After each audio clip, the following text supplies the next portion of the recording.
So I could sit and surmise all day about what may or may not have happened at the Edgewater Hotel over its illustrious career, but I think the proper way to do it is to sit with the general manager, Bob, who now works here at the Edgewater Hotel for the second time. This isn't your first go I'm round. a repeat. There's no doubt about that. Yeah, So you worked here back in the 80s and you worked the front desk. I did actually, and back in the '80s when I worked at the front desk, I had the opportunity of checking in the bands that were here for Bumper Shoot back in that day, and some of the notable ones were Eurythmics, Spinal Tap was here, a couple of others that I can't remember right off the top of my head at that long of a duration. But anyway, yeah, it was a real special time. Did you keep it very professional, like super like front desk clerk, or were you kind of like a fanboy at a certain point where you got any autographs or anything like that? You know, I wasn't a fanboy at the front desk. However, I will say that they gave me tickets to the concert, and there was nothing better than watching Dave Stewart and Annie Lennox up on the stage and their backup singers and everything. It was just really cool to be at Bumper Shoot back then. And I know, as a music fan and a historian myself,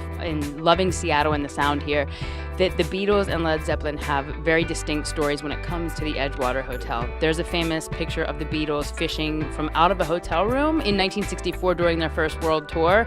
And so were they actually able to fish directly outside of the room? They were. We actually, back in the day, it was the Edgewater Inn, and the tagline was "Fish from your window." Okay. But one of the best stories is actually Frank Zappa. Okay. When he was here, the story goes that he actually fished from his window, caught a mud shark, filled the tub with water, put the mud shark in it, and then sat back and wrote the song "Mud Shark, Mud Shark." And if you look that up, in the lyrics of Mud Shark is the Edgewater Inn. Okay. All right. I like that because I was trying to figure out what exactly happened here because there's been some discrepancies about who caught the mud shark, and Led Zeppelin were involved in some capacity, but then they got banned here for throwing throwing the TVs out the hotel room window. Yeah, let's say they've been banned for a couple of reasons. In fact, I believe they've been banned twice, but we still have some of them come back as regulars at this point in time. Yeah. After the first banning, they talked their way back in. I think they got banned again, and now as individuals, they come and spend time with us. Yeah, Still. you can't quite kick the lead all the way out.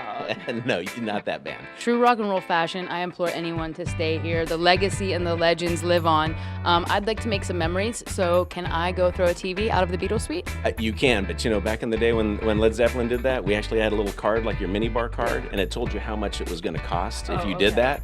And upon checkout, the story goes that the tour manager for Led Zeppelin had that card in front of him. He says, "Yep, they had 4 TVs, we had a couple of beds, and they put down cash to pay for what they had thrown out the window, right?" And then he handed another $200 and told the front desk clerk, not me, told the front desk clerk, "Why don't you go buy yourself one of those TVs too?" Okay, well, I don't think my budget is quite that big for this production, but maybe next time we'll work towards that. Bob, thank you so much for sitting and chatting with me. Yeah, appreciate it.